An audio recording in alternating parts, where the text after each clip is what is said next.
Wow, God is so good. Sabihin nga natin, God is so good. Yeah, so tayo ngayon mga kapatid ay nasa full blast blessings and we believe that the best is yet to come. Sabihin mo sa katabi mo, the very best is yet to come. Yeah, so alam nyo, maraming taong excited pag pinag-uusapan ay blessing. Amen ba? Syempre lahat naman tayo excited, di ba? We all want to experience full blast blessings because that is first and foremost the will of God in our life. Amen? So yun talaga ang kalooban ng Diyos sa atin na tayo ay makaranas, na tayo ay mabuhay. Yan, according to the full blast blessings of God in our life. At pag sinabing full blast, say it with me, full blast. Pag sinabing full blast, it pertains to all areas of our lives. Are you with me, church? Ha? Pag sinabing full blast, lahat yan, ha? From the inside out, lahat ay ibibless tayo ni Lord. Amen? At alam mo, kasama sa pagpapala ng Diyos is that God will purify you, God will cleanse you, God will make you holy according to His righteousness, and we will live a holy life before God. Kaya lahat ng madumi, lahat ng kalat, nililinis ni Lord. Amen? Winawalis. Alam nyo, pag magwawalis, ano bang ginagawa pag nagwawalis? San na-miss ko na Sister Mercy. Saan Sister Mercy? Kailan babalik? Uwi na sa linggo. Ayan. Alam nyo, pag naglilinis, syempre, ma-expose ang kalat. Di ba? Pag na-expose ang kalat, makikita mo, ay, ang dumi. Ngayon mo lang nakitang madumi kasi naglinis. Pero ang totoo, talagang madumi yan. Di ba? Kaya nililinis. So kapag tayo ay naglilinis, makikita mo yung dumi, so anong gagawin? Wawalisin, imamap, i-disinfect. Okay? So sino dito ang gusto mo mangyari sa'yo ngayon yon? Ha? Lilinisin tayo ni Lord from the inside out. Hallelujah. Dahil kasabay ng paglilinis ng ating Panginoon ay parating ang full blast blessings sa buhay mo, sa pamilya mo, sa ministry na pinagkatiwala sa iyo ng Panginoon. Amen? And even to your workplace. Amen? To your businesses. Hallelujah. God is about to pour out His full blast blessings. Praise the Lord. Sa ating pong key verse for today, ayan, ito ay matatagpuan sa 1 Kings chapter 17 at ito po ay magsisimula sa verse 8 hanggang 16. Okay? So from verse 8 up to verse 16. Ayan. So ito po ay aking babasahin, pero kung nais nyo pong sumabay, ay sabay-sabay na po natin itong basahin. Amen? Kasi the more you read, the more you will understand. Minsan kasi, pag nakikinig ka lang, naririnig ko, naiintindihan mo. Pero alam mo ba, iba na pagka ikaw ay nakikinig at nagbabasa. Yan, sa mga matatalino dyan, meron tayo ditong summa cum laude. Di ba, iba pagka nakikinig ka, iba yung pag binabasa mo at pinakikinggan mo. Di ba, tama yon Karina, no? Ako pag nagbabasa ako ng Bible, pag may isang word doon na hindi ko masyado maintindihan, nahanapin ko yung meaning nun. Pag nakita ko na yung meaning nun, hahanapin ko naman siya sa iba't ibang translation. Hanggang sa mapupunta na ako sa ASNB, yun na yung Tagalog. Kasi pagka gusto ko talagang unawain yung isang particular na message ni Lord, babasahin ko siya, hindi lang yun. Babasahin ko yung simula nun at babasahin ko lang din yung afternoon. That's how you study the scripture. Actually, titingnan mo pa, what is the context? Ano ba yung sitwasyon nung panahon na naisulat ito? You can also look at the cultures that they have during that time. Amen? So that's how you study the Word of God. Okay? So kapag meron tayong mga binabasa ng mga salita ng Diyos, we have to see to it that we read by the lines. You read per word. And then pag nagbabasa tayo ng ganyan at nakikita mo, teka, ano nga bang ibig sabihin nito? Look for the meaning of it. Okay? Are you with me, church? So we need to go deeper in the Word. Sabi mo sa katabi mo, we need to go deeper in the Word. Okay, so praise the Lord. So in 1 Kings chapter 17 verses 8 to 16, meron dito tayong pag-aaralan ng mga salita ng Diyos. We will go deeper in the Word. Praise the Lord. In verse 8, ang sabi dito, then the word of the Lord came to him saying, arise, go to Zarephath. Oh, read with me, 1, 2, 3, go. Then the word of the Lord came to him, saying, arise, go to Zarephath, which belongs to Sidon, and dwell there. See, I have commanded a widow there to provide for you.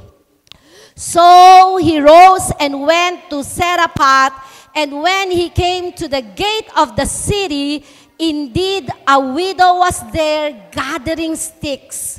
And he called to her and said, please bring me a little water in a cup that I may drink. And as she was going to get it, he called to her and said, please bring me a morsel of bread in your hand. So she said, as the Lord your God lives, I do not have bread, only a handful of flour in a bin and a little oil in a jar. And see, I am getting a couple of sticks that I may go in and prepare it for myself and my son, that we may eat and die. And Elijah said to her, do not fear. Go and do as you have said. But make me a small cake from it first, and bring it to me. And afterward, he makes some for yourself and your son. And Elijah said to her, do not fear. Go and do as you have said, but make me a small cake from it first, and bring it to me, and make some for yourself and your son. Verse 15, so she went away and did according to the word of Elijah, and she and he and her household ate for many days. The bin of flour was not used up, nor did the jar of oil run dry, according to the word of the Lord, which he spoke by Elijah. Grabe! Naintindihan nyo ba? Grabe yung nangyari dito, di ba? So, unang-una, si Elijah, pinapunta ni Lord, saan daw lugar? Sa Zarephath. Okay, so what is this place, Zarephath? Ano ba tong lugar na ito na Zarephath? Bakit pinapunta dito si Elijah? I want you to know that the place Zarephath, it was a place known or called to be Baal worshippers. Itong lugar na ito ay lugar na kung saan ay ano bang tawag doon? Talamak. Ha? Ito ay lugar na kung saan ay ang mga tao doon, they are worshiping gods. Small g, gods. Iba't ibang Diyos ang kanilang sinasamba. Kumbaga, ang lugar na ito, ay kilala ito. Kumbaga, parang sa panahon natin, di ba? Pagka nasabing, may mga trademark, for example, alam nyo na ibig sabihin nun, di ba? For example, dito meron Ubando. Ay, ano yung sumasayaw? Ubando. Ayun, yan na, di ba? So may mga lugar na known for that. Okay? So dito meron, yung tuwing mahal na araw, yun, alam nyo na yon, di ba? So may mga ganyan, may mga trademark na mga lugar na hindi ka pa nakakapunta doon, alam mo na ang ginagawa ng mga tao doon. Okay? So diyan pinapapunta ni God, si Elijah. Sabi niya, punta ka doon. Sabi niya ganun. At ano sabi doon? A widow there will provide for you. Siyempre, ang widow ay namatayan ng asawa. Di ba? So sabi doon, a widow there will provide for you. Alam niyo si Elijah kasi very obedient kay God. So pumunta siya doon at pagdating niya doon, nakita niya nga yung window at the gate. Papasok pa lang siya, nakita niya na yung widow. Anong ginagawa ng widow? The widow was gathering sticks. Mga ano ba? Yung mga kahoy-kahoy. Kasi syempre, nung panahon nila, pag magluluto sila, kailangan nila ng panggatong. Di ba? Yun yung ginagather ng widow. At nung nalaman nga ni Elijah, ikaw pala yung magpapakain sa akin. Di ba? Ikaw pala yung magpo-provide sa akin. Sabi ni Elijah, napatulala si widow. Ikaw yung magpapakain sa akin. Now, make me some piece of cake. Cake pa. Di ba? Cake pa. Pero sa ibang translation, bread. Okay? Kung ano man yun, maaring cake, maaring bread, but definitely it's made from flour. Okay? Okay, make me some bread. Talagang, alam niyo tong widow na to, siguro sa isip niya, grabe, ano ba itong nangyayari? Sabi niya ganun, as long as the Lord God, your God lives, sabi niya, kumbaga sinumpa niya na. Kasi baka hindi maniwala si Elijah. Di ba? Sinabi niya na, sa pangalan ng Diyos na pinagsisilbihan mo, wala ako maipapakain sa iyo. Ito lang ang meron ako. A handful of flour and a little oil. Konting oil at handful, ganito lang. Gakamay, kaya nga handful. Ito lang ang meron ako. Sabi niya gano'n. Tapos ibibigay ko pa sa'yo. Sabi niya gano'n. Okay, I want you to imagine ano itsura ng widow. Remember, anong sabi doon? Anong sabi ng widow? Ano na ang last thing na gagawin niya? Kumuha siya ng stick at magluluto daw siya ng bread at pagkaluto niya, kakainin nilang mag-ina. Anong sabi? And die. Ay, grabe kahirap naman ito. Siguro wala naman sa ating naka-experience na ng ganyan. Yung bang tipong ito na lang ang meron ako. At dahil ito na lang ang meron ako, lulutuin ko to, kakainin namin mag-ina at mag-aantay na lang kaming mamatay sa gutom. Ganun ang itsura ng buhay nila. So nai-imagine nyo ba kung ano itsura ng widow na to? Malamang, butot, balat, skinny. Sa mga English-speaking audience natin yan, skinny, di ba? At malamang, hindi na ito nakapag-skincare. Wala na pambili. Di ba na pambili to? Hindi ko lang alam kung nakakabili pa to ng shampoo or kung ano man. Kasi priority niya ay pagkain. Di ba? So hindi ko alam kung ano yung tsura nito. Kaya nung nakita to na Elijah, at first pa lang, ito magpapakain sa akin, sabi ng Diyos. Excited na si Elijah kasi alam niya may tinuturo si Lord sa kanya. Amen? And then nung nakita niya ito, sabi niya ganon, okay, sabi niya ganon, okay, but before that, you sabi niya, make a piece of cake for me. Sabi niya ganon. Alam niyo, grabe talaga, no? Napakasunurin ng widow na ito. Di ba? O sige, gagawan kita. Ang sabi niya doon, sabi ni Elijah, do not fear. Sabi mo sa katabi mo, do not fear. Praise the Lord. And do as you have said. Grabe. Tapos inulit pa ulit yan. Diba? Do not fear. Praise the Lord. And then what happened next? Dun sa ating binasa kanina, ang sabi diyan sa verse 15, so she went away and did according to the word of Elijah, and he and her household ate for many days. Praise the name of the Lord. Alam niyo mga kapatid, sometimes God allowed us to experience lack. Yung bang sa Tagalog ay kawalan. Naalala ko yung testimony ni Carol ba yun, kagabi. Yun daw, ang pera mo na lang ay pamasahe o wala ka ng pamasahe?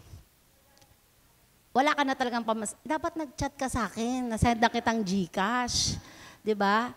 Wala na daw talaga siyang pamasahe, pero sabi ni Carol, hindi si Rev ang solusyon sa problema ko.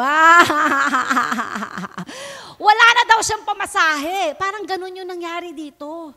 Ay hindi, mas malala, Carol. Kasi ikaw pamasahe lang, pwede pang maglakad. Okay? Pwede ka pang mag-grab at pabayaran mo sa nanay mo pagdating sa bahay. Pero ito malala, matindi talaga, di ba?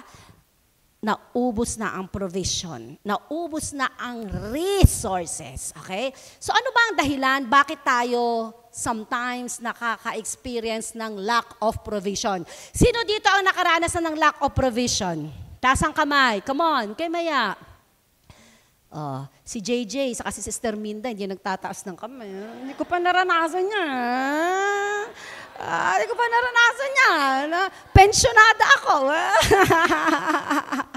But you know what? Sometimes God allowed lack sa ating mga buhay. Minsan, talagang nararanasan natin yan, na-experience natin ang kawalan sa ating buhay. And in this story that we just read in the book of 1 Kings chapter 17, nakaranas sila ng pagkukulang primarily because of the sin of idolatry. Sin of idolatry. Tingnan natin yung Deuteronomy chapter 11 verses 16 to 17. Bakit inaalaw ni Lord ang kawalan sa buhay dahil sa sin of idolatry? Ang sabi diyan sa verse 16, be careful or you will be enticed to turn away and worship other gods and bow down to them. Hindi lang ito Diyos-Diyosan, hindi lang. Pag sinabi nating idolatry, idol, yung bang tinitingala mo na. Yung bang tipong hindi mo man sinasamba physically, no? Pero talagang parang, alam mo yung idol mo na talaga, ako nagkasala ako dyan. Nagkasala ako dyan nung bata ako. Nung teenager ako, hindi ko alam kung nakaka-relate kayo. Alam niyo ba yung menudo? Yung Sister Connie, panahon natin, di ba? Yung menudo, sino pa yung kapanahonan ko? Sister Lani, yung menudo. High school ako noon. Di ba? No, ikaw rin, na-idol mo rin yun. Ayan, ako mamaya mag-deliverance tayo. Alam mo, bumili ako ng poster ng menudo. Alam niyo, ginawa ko sa poster ng menudo. Tinamstack ko. Thumbstack. Basta dinikit ko. Thumbstack. Ano?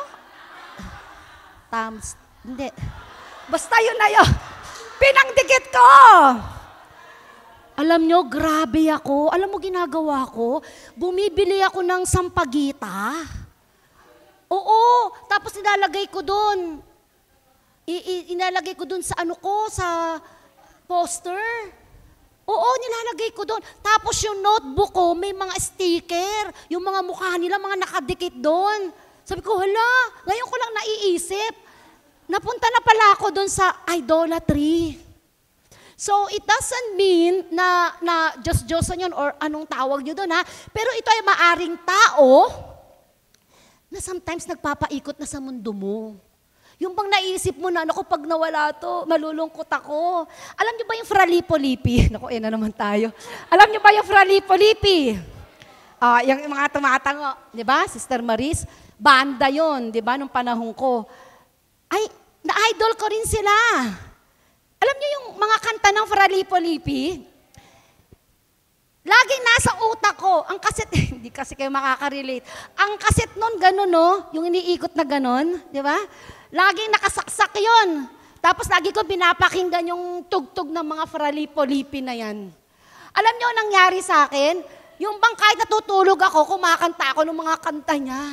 Ganon talaga. Sabi ko, hala, ano na nangyari sa akin? It is also one form of idolatry. Okay? So iba-iba yon. And minsan, even tangible things can be an idol to us. Money. Sino dito yung halos mahimatay ka na pag nauubusan na ng laman ng pera ang wallet mo? Natataranta ka na, inaaway mo na lahat ng tao sa paligid mo, di ba? Natataranta ka na, bakit? Nawawala na talaga, di ba? Di ba? Ano nangyayari? We put our trust, di ba? to a thing or to a person, that is also one form of idolatry. Anong sabi ng verse 17? Ito ang nangyari ha. Then the Lord's anger will burn against you, and He will shut up the heavens so that it will not rain, and the ground will yield no produce, and you will soon perish from the good land the Lord is giving you. Binigyan tayo ni Lord ng good land. Yun ang binigay sa atin ng Panginoon, good land. Pero pag may nakita si Lord na something that replaces Him in your life, anong sabi dyan sa Word of God? Anong sabi doon? Magagalit daw si Lord. It will be burned against us. Anong gagawin ni Lord? He will shut up the heavens so that it will not rain and the ground will yield no produce. Ano man daw ang pinagkakabuhayan natin, negosyo, trabaho, anong sabi dyan? He will not pour out rain. At anong sabi dyan? And you will soon perish. Aalis daw tayo sa good land na binigay sa atin ng Panginoon. Kaya we need to be aware, Pag tayo ay nagkakaroon ng lack o kagipitan, check yourself. Teka, baka may na-idol na akong iba. Baka iba na yung pagtitiwala ko ay hindi na solid kay Lord. Baka kung saan-saan na, baka nagtitiwala ka na sa boss ng asawa mo. O kaya nagtitiwala ka na sa boss mo. O kaya nagtitiwala ka na sa may-ari ng kumpanya, nagtitiwala ka na sa business mo. O nagtitiwala ka na dun sa bank account mo, na feeling mo hindi mauubusan ng laman. So we have to really check ourselves.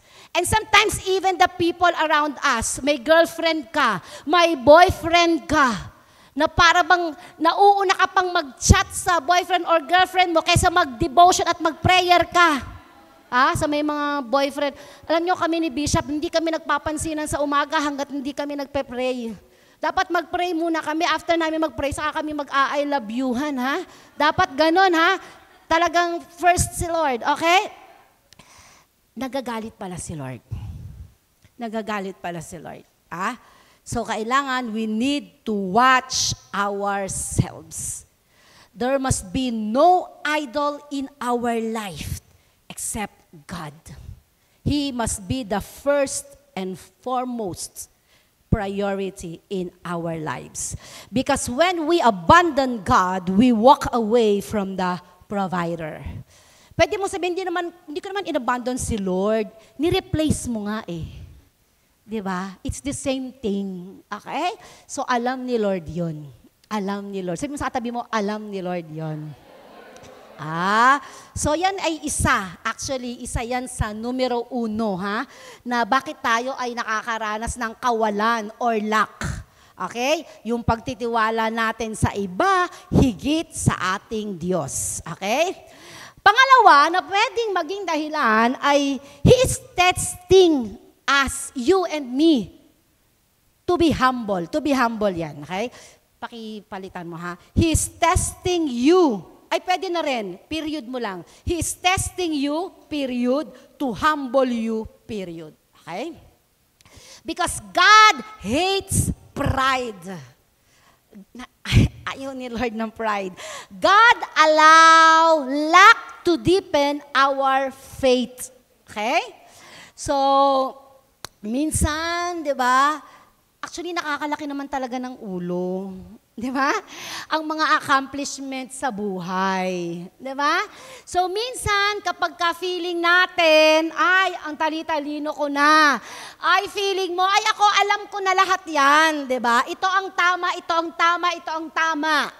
Or sometimes, naano na tayong magmalaki dahil kung ano yung estado natin sa buhay. Okay? Pero gusto kong intindihin natin ito. Kung nasaang estado ka man ngayon ng buhay, kung masasabi mo, ako'y nakaka-LL na, nakakaluwag-luwag ka na, di ba?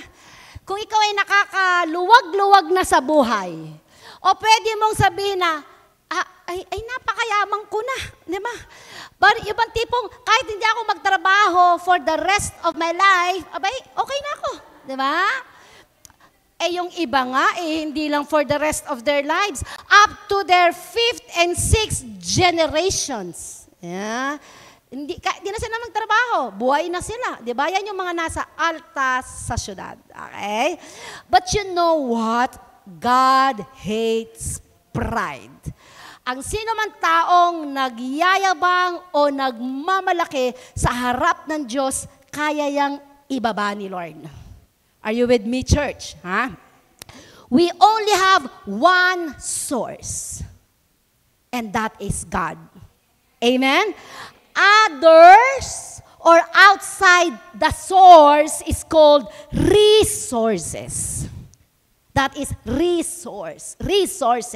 And God has limitless resources to bless us. I want you to think of this. Si God ang ating source. At si Lord, marami siyang resources. Are you with me, church? Don't look at those resources. Look at the source. Alam nyo, pag ganyan ang utak natin, naku, hindi tayo mawawalan ng resources. Hallelujah! Sabihin natin, hallelujah! Tingnan nyo nangyari sa verse 4. Actually, bago makarating sa verse 16, sa verse 11, pag binalikan natin ang verse 4, ipinrepare na si Elijah. Di ba pumunta siya sa verse 11 dun sa widow. Pero pag binalikan natin yung sa verse 4, pinrepare na si Elijah sa mangyayari. Ang sabi sa 1 King chapter 17 verse 4, and it will be that you shall drink from the brook, and I have commanded the ravens to feed you there. Ha? Sisimula pa lang, sinabi na ni God, okay, so Elijah, ito ang mangyayari. Una, first step, punta ka muna dito sa brook na ito, okay? Nagtatago kasi si Elijah during this time, papatayin siya eh. Because he's the prophet of God. Galit na galit yung, kumbaga sa panahon natin, mga presidente at namumuno ng kanilang bayan, kaya nagtatago siya. Ipapapatay siya eh. O sabi ni God, okay, sige, punta ka sa brook. Diyan ka iinom. Di syempre si Elijah, paano ako mabubuhay? Huwag kang mag-alala. Papadalang ka ng raven dyan ng pagkain araw-araw. Okay, ano ba ang raven? Pag tiningnan natin sa Deuteronomy chapter 14, verses 11 to 14, ang sabi dyan, you may eat any clean bird, but this you may not eat. The eagle, the vulture, the black vulture, the red kite, the black kite, and any kind of falcon, and any kind of raven. So this kind of bird was considered unclean. Ayaw ngang ipakain ni Lord eh. It is unclean. But do you know, church, that God can use unclean or even evil things for His glory? Hindi naman sinabi na God is not contradicting His word. Hindi niya sinabing, huwag gamitin eh. Ano sabi niya? Huwag kainin. Pero ang Panginoon, sa sobrang buti ng Diyos, sa sobrang kapangyarihan ng Diyos, even walang silbi, even madumi, even makasalanan, kayang gamitin ng Diyos para sa kanyang kapurihan. Palakpakan natin si Lord. So, pinrepare na si Elijah. Yung widow, kaya kong gamitin yan para buhayin ka. Nagamit ko nga yung raven para buhayin ka eh. Amen? Praise the Lord. Ang sabi sa verse 12, chapter 17 pa rin tayo. Sabi niya, so she said, as the Lord your God lives, I do not have bread. Sabi to ng widow, wala talaga. Only a handful of flour in a bin and a little oil in a jar. And see, I am gathering a couple of sticks that I may go in and prepare it for myself and my son, that we may eat and die. Hinihingi ni Elijah yung kakapiranggot, hindi ko alam kung ilang kagat na lang to. Hinihingi pa ni Prophet Elijah. Listen, church, when God gives something for you, He will ask something from you first. Ito yung principle ng give to me first. Okay, I don't want you to miss this, okay? I don't want you to miss this. Si God nag-ooperate according to what you have and what is available. You remember the feeding of the multitudes na nanggaling sa loaves of bread, ilang pieces of fish? Remember that? May pinanggagalingan. Sabi mo, may pinanggagalingan. Kailangan may pagmulan ang pagpapala ng Diyos sa buhay mo. Hindi pwedeng magic. Hindi pwedeng babagsak na lang. Kailangan may panggagalingan. And that's how God operates. Ang sabi ng Proverbs 11:25, a generous person will prosper. He who refreshes others will be refreshed. You have to give. Are you with me? You have to share. Whatever you have now, kung gatiting na flour at gapatak na oil, you have to give. Hallelujah. In order for it to multiply. Pag sinarili mo yan, anong sabi? We will eat and then we will die. In Deuteronomy chapter 24, verse 19, when you are harvesting in your field and you overlook a sheaf, do not go back to get it. Leave it to the foreigner, the fatherless, and the widow, so that the Lord your God may bless you in all the works of your hand.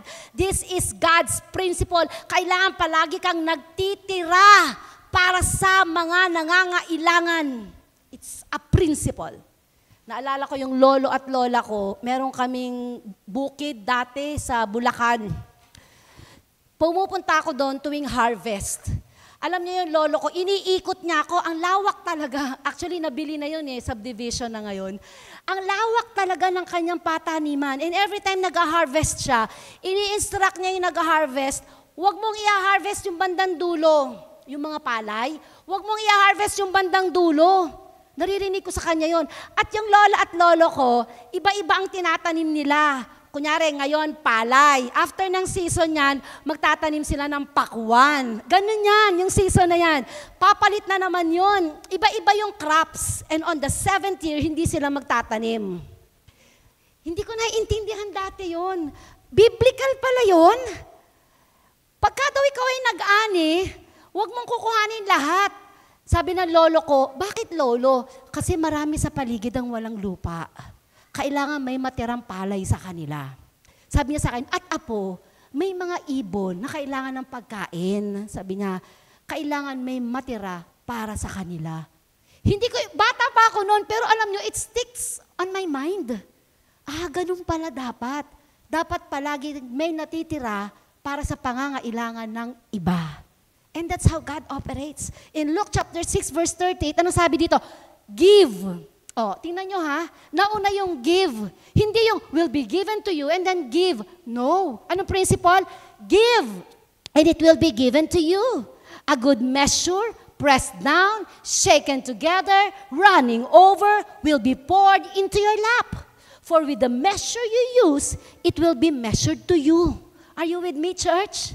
Kaya pag ikaw ay nagbigay, hindi ka nawalan. Hallelujah. Amen?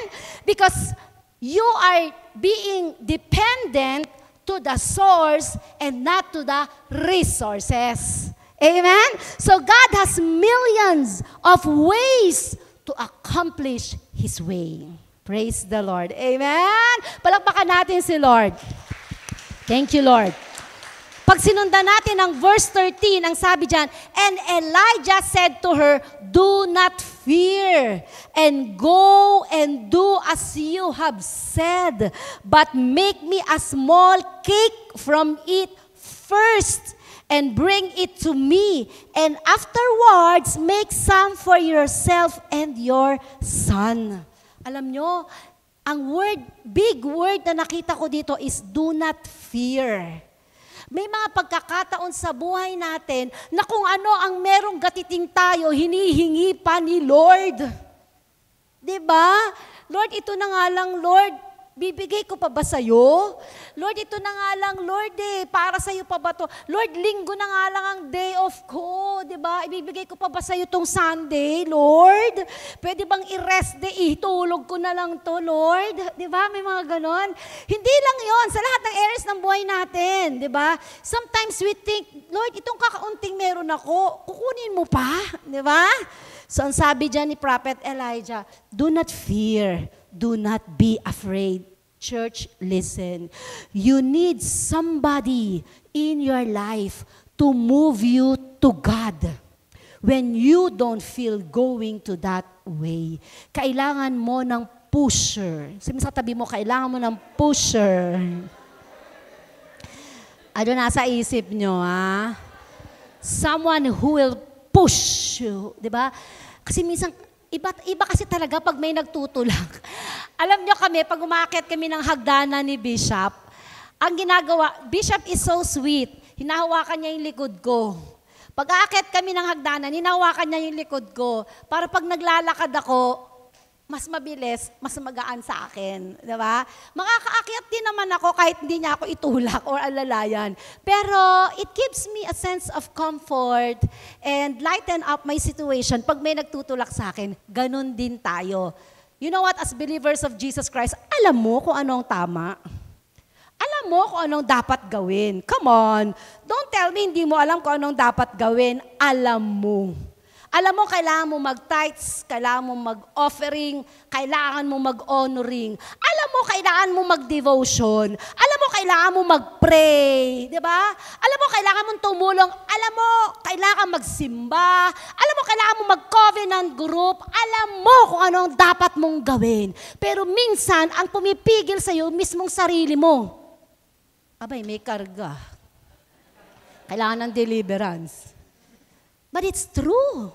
You need someone who will push you to make you accomplish things na dapat mong i-accomplish. Kasi mo sa katabi mo, kailangan kita. Listen ha.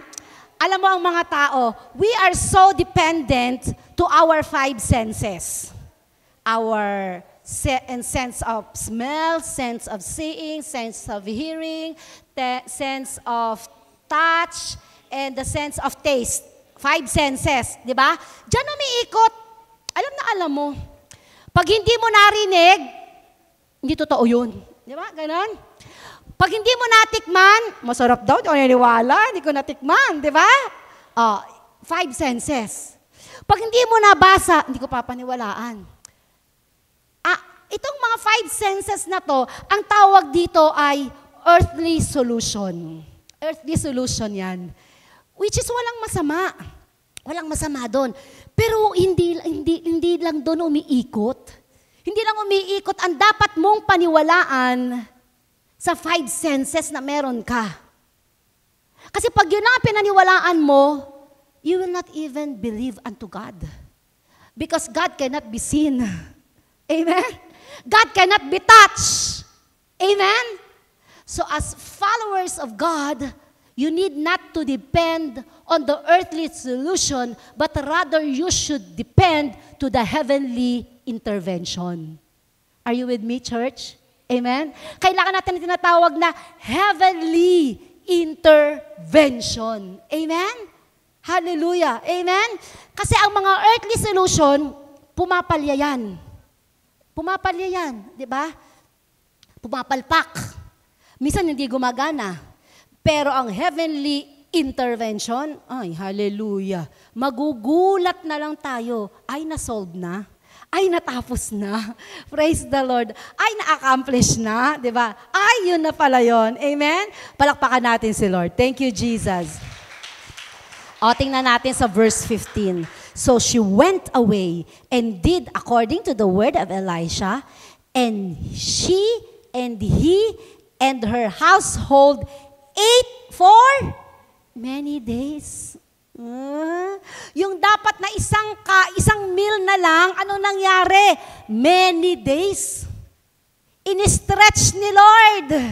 God stretched the little that she has until the natural take over. In-stretch ni Lord kung ano yung meron siya hanggang dumating ang tubig, hanggang dumating ang susunod na provisions ni Lord. Amen? So kaya palang i-stretch ni Lord. Amen? Kaya palang patagalin ni Lord. Kaya pala ni Lord na palawakin, pahabain. Hanggang sa dumating ka sa punto na, ay, andito na.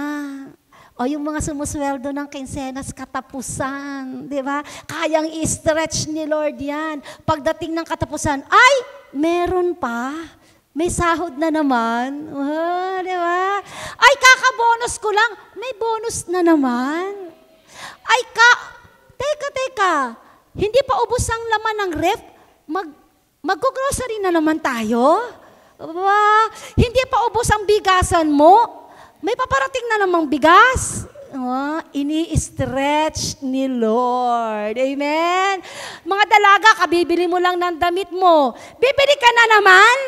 Aba, may pambili, may provision, may blessing. Hallelujah! Palakpakan natin si Lord. Ini-stretch ni Lord yung blessings na meron siya sa atin. Praise God. Praise the Lord. Amen? Experience God as your provider. You and I only have one source and everything else is a resources. Okay, listen ha. Since God is our source, okay, we need to let Him choose what resources He wants to do today. Nagigets niyo ba? Si Lord ang ating source.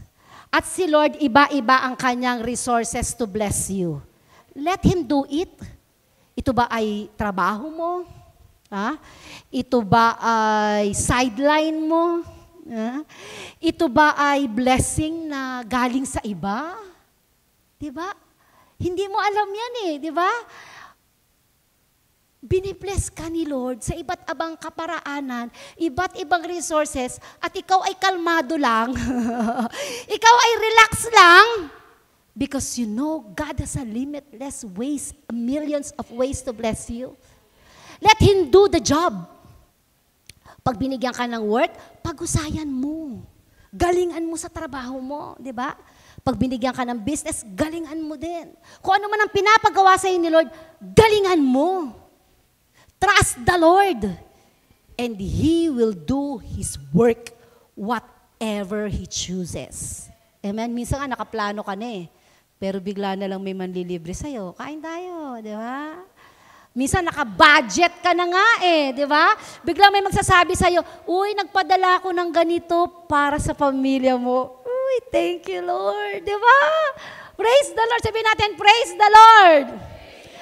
Ako nga naranasan ko, may nagbigay sa akin ng 10,000. Alam nyo, sabi sa akin, Pastora, ayoko ng mga outfit mo, bumili ka ng damit. Sabi sa akin ganun.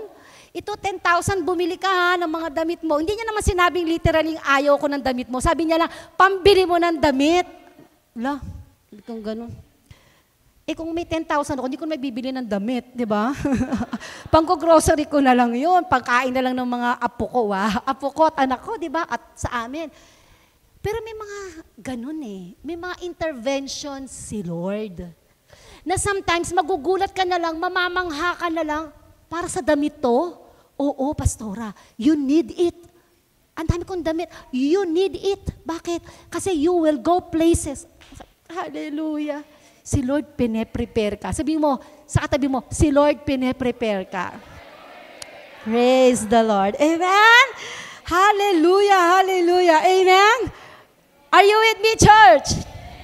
So, God is our source and God has different resources to bless us. Okay, dito ako magtatapos. Ang sabi ng John chapter 1 verse 29. The next day, John saw Jesus coming toward him and said, Behold, Lamb of God who takes away the sins of the world. teka, paano nasingit ito? Paano nasingit na nandun tayo sa 1 Kings, napunta tayo ng Deuteronomy, tapos ngayon napunta tayo dito sa John chapter 1 verse 29? Paano tayo napunta dito sa John chapter 1 verse 29? Alam nyo kasi, during the time in the Old Testament, para sila ay mapatawad sa kanilang mga kasalanan and to experience full blast blessings, they need to offer a lamb. At ang sabi ng Diyos, pag mag-aalay kayo, ayoko ng bulag. Ayoko ng pilantod. Ang sabi ni Lord, pag nag-alay kayo, I want the best. And every time the people sinned before the Lord, humingi sila ng tawad. Nag-o-offer sila. Depende sa kakayanan. Pag walang-wala talaga, cattle, sheep, lamb, kung ano man yung meron sila, yung the best na meron sila, yun ang inaalay nila para sila ay mapatawad sa kanilang mga kasalanan, para sila ay malinis, at para maranasan nila ang full blast blessings ni Lord. Yun ang ginagawa nila, nag-aalay sila. But look at John chapter 1 verse 29. Ang sabi dito, behold, the Lamb of God who takes away the sins of the world. Ang sabi dito, behold, andito na ang Lamb of God. Hindi na natin kailangang mag-offer araw-araw ng mga kinatay na kung ano-ano pa man, because the Lamb of God who takes away the sins of the world. Listen, church, when it says sins of the world, the sins of your forefathers up to your generation until the entire world, the whole world. Ang sabi dito, who takes away the sins of the world. Kaya pala ang sabi ng Romans chapter 3 verse 23 to 24, for all have sinned and fall short of the glory of God, and all are justified freely by His grace through the redemption that came by Jesus Christ. Hallelujah. Purihin ang Diyos. Amen. Purihin ang Diyos, because we can now experience full blast blessings because of our Lord and Savior Jesus Christ, who takes away the sins of the world. Hallelujah. Ang sabi ng John chapter 19 verse 30, when He had received the drink, He said, it is finished. With that, He bowed down His head and gave us His Spirit. Praise the name of the Lord. Praise the name of the Lord. Sabi natin, praise the name of the Lord. Nung sinabi ni Lord na it is finished, tapos na. Church, I want you to receive this. Tapos na. Tayo ngayon ay lumalakad sa habag at grasya ng ating Panginoon. Yes! Naghihirap tayo, nagtatrabaho tayo, gumigising tayo ng umaga, naliligo ka. Natural lang yun, di ba? You take care of yourself. But to win battles, to accomplish things, to win wars, di ba? To receive the approval of God, it is done. It is finished. Hallelujah. Because of the power of the blood of our Lord Jesus Christ, it is finished already. Sabi mo sa katabi mo, it is finished. Not by might nor by power, but by my Spirit, declares the Lord. And even the demons knew that it is finished. Ang taong Kristiyano, matagumpay, period. Lumaban ka man, alam ng dyablo, sa huli, tagumpay ka because of Jesus Christ. Magutom ka man, alam ng Diyos, alam ng dyablo, God will provide for that. Ay, naku, may sakit yan, alam ng dyablo, God will heal that. Alam niya, kasi alam heavenly beings, mga angels around us, they knew who we are and what God has done for us. Hallelujah! Thank you, Lord. The power of the blood of Jesus Christ, it redeems us. Ang sabi ng 1 Peter 18-19, for you know that it was not with perishable things such as silver or gold that you were redeemed from the empty way of life handed down to your ancestors. No. Verse 19, but with the precious blood of Christ, a lamb without blemish or defect. Praise the Lord. Kaya tuwing tayo magkakasala, we can always go back to the cross. Because of the blood of Jesus Christ, we are redeemed. By the blood of Jesus Christ, it brings us near to God. Di ba may mga panahon na, hindi pa tayo Kristiyano, but parang ang layo-layo ni Lord. But pag nagpe-pray ako, parang hindi niya ako napapakinggan. Ang sabi na Ephesians chapter 2 verses 11-13, therefore, remember that formerly you are Gentiles by birth and called uncircumcised by those who call themselves circumcision. Verse 12, remember at the time you were separate from Christ. Alala nyo ba yon? Nung tayo ay makasalanan, walang personal na relasyon sa Diyos, excluded in the citizenship in Israel and foreigners to the covenants of the promise, without hope and without God in this world. Verse 13, but now, in Christ Jesus, you who were once far away have been brought near by the blood of Christ. Hallelujah. Sabihin natin, hallelujah. Abay, sabi ng Diyos, you can call Him Abba Father. Amen? Pwede mo siyang tawagin, Ama, Ama. Praise the Lord. By the blood of Jesus Christ, it washes all sins away.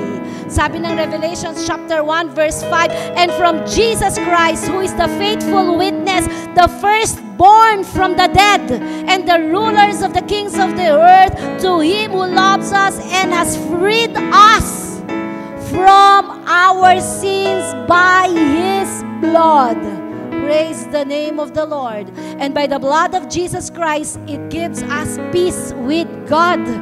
Colossians 1:20 says, and through Him to reconcile Himself all things, whether things on earth or things in heaven, by making peace through His blood shed on the cross. Kaya ang sino mang may kagulumihanan o mayroon mang kaguluhan sa isip, come on, apply the blood of Jesus Christ in your life. Hallelujah, amen. Ang sabi dyan, by making peace through His blood shed on the cross. And the blood of Jesus Christ justifies us. Ooh, I love it. Alam mo, pag tayo ang magja-justify sa sarili natin, napakahirap ipagtanggol ang sarili. Kaya nga kumukuha ka pa ng lawyer. Diba? Nagbabayad ka nga ng tagapagtanggol mo eh. Kasi ang hirap ipagtanggol yung sarili mo. Alam mo yun? Yung may umaaway sa'yo, tapos sasabi mo, hindi tama. Yung sarili mo pa lang, mauubos ang oras mo, kakachat, kakapaliwanag. Mag-live ka na lang. Ito ang katotohanan. Mag-on-live ka na lang. Ang tanong, paniniwalaan ka ba? Mahirap. Kaya ang mga tao willing gumastos. Kumuha lang ng abogado. Patunayan mong ako ang tama. Magbabayad ako kahit magkano. Diba? Pag wala nga pambayad, binibigyan pa yan ng libre. Ano tawag? Sapaw. Diba? Kailangan kasi ng tao ng tagapagtanggol. Tingnan nyo ang sabi dyan. Romans 5, 8-9. But God demonstrates His own love for us in this. While we were still sinners, Christ died for us. And since we now have been justified by His blood, hallelujah, how much more shall we be saved from God's wrath through Him? We are justified through the blood of our Lord Jesus Christ. Hallelujah. And the blood of Christ cleanses us from all our sins. Ang sabi ng 1 John 1:7, for if we walk in the light as He is in the light, we have fellowship with one another. But with the blood of Jesus, His Son, it purifies us from all our sins. Gusto kong i-broadcast sa inyo to. Alam ng Diyos lahat ng kasalanang nagawa ninyo. Maliit, malaki. Nakita ng tao o hindi nakita ng tao, alam at nakita ng Diyos. Wala tayong matatago sa Diyos. Kaya alam niyo ang gagawin natin? Humble down. Magpakumbaba. Lumapit ng may pananampalataya at buong pagsisisi sa lahat ng ating nagawang kasalanan. Amen. We need to go back at the cross and ask God for forgiveness and cleansing us and purifying us from all our sins. Amen. And the blood of Jesus Christ heals. The blood of Jesus Christ heals. Ang sabi ng Isaiah 53 verse 5, He was pierced for our transgressions. He was crushed for our iniquities, and the punishment that brought us peace was upon Him, and by His blood we are healed. Sabihin nga natin, I am healed. Come on, say it again, I am healed. I am healed. I am healed. Praise the Lord. At sabi ng 1 Peter chapter 2 verse 24, He Himself bore our sins in His body on the cross so that we might die to sins and live for righteousness. By His wounds, you have been healed. Hindi sinabing, you have been. Ano sa Tagalog nyon? Napagaling ka na. Hindi ka nga pinapagaling eh. Napagaling ka na. Past tense with ED, healed. Sabihin natin lahat, I receive. And lastly, the blood of Jesus Christ gives us victory over Satan. Ang sabi ng Revelations chapter 12 verses 9 to 11, the great dragon was hurled down, the ancient serpent called devil or Satan. He was hurled to the earth and his angels with him. Ay, ulitin ko ulit. The great dragon was hurled down, that ancient serpent called devil or Satan, who leads the whole world astray. He was hurled to the earth and his angels with him. Verse 10, then I heard a loud voice in heaven says, now have come the salvation and the power and the kingdom of our God and the authority of His Messiah. For the accuser of the brothers and sisters who accuses them before our God day and night had been. Paki-search nga yung Tagalog ng hurled. Ano yung hurled? Binato? Bato. Hinagis. Tinrow. Ito daw si Satan, devil, ang sabi dito, naglilid siya sa mundo ng kasamaan. Tama? Ito daw ay itinapon together with his angels. Ha? Ang sabi dyan, with the authority and the kingdom of God, the accuser of the brother and brethren, had been hurled down. Itinapon na. Iginapos na. Hahanap ako ng ibang translation na yung mga madalay, Tagalog ba? Dapat pala na-translate ko to sa ASNB. Naikulong na. Naitapon na. Ano sabi ng verse 11? They triumph him over by the blood of the Lamb. Walang nakatalo kay Satan maliban ang dugo ng banal ng ating Panginoong Jesucristo. Kaya Kaya nung sinabi ni Jesus Christ, it is finished. Tapos na. Remember? Remember during the time of Jesus Christ, andito pa yan sa mundo eh. Actually, nagpapalayas ng demonyo, etc. Nagmimiracle si Lord, di ba? But after the death and resurrection of our Lord Jesus Christ, it's apostolic ministry. It's our time. Come on. Are you with me, church? We have overcome, we have triumphed the devil and his works through the blood of the Lamb and by the word of their testimony. They did not love the world as they lived so much as to shrink to death. Sabihin nga natin, praise the Lord. Napagtagumpayan natin ang demonyo at ang gawa ng demonyo sa ating buhay sa pamamagitan ng dugo ng ating Panginoong Hesukristo at sa ating mga testimonies. We need to testify.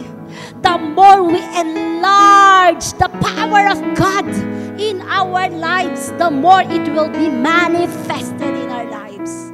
Hallelujah. Amen? Ito ang last question ko sa inyo. Do you believe?